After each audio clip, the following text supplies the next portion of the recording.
वादळाने नाविका मनी संकट मोठे पेरले, वादळाने होडीस एकादश दिशांनी घेरले, शीड तुटले खिळ तुटले कथा काय या वल्ल्याची, नाविकासही फिकीर नव्हती पुढे राहिल्या पल्ल्याची.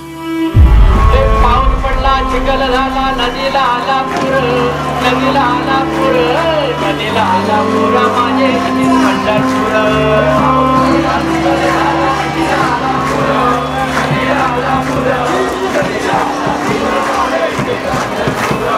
पाऊस पडला चिखल झाला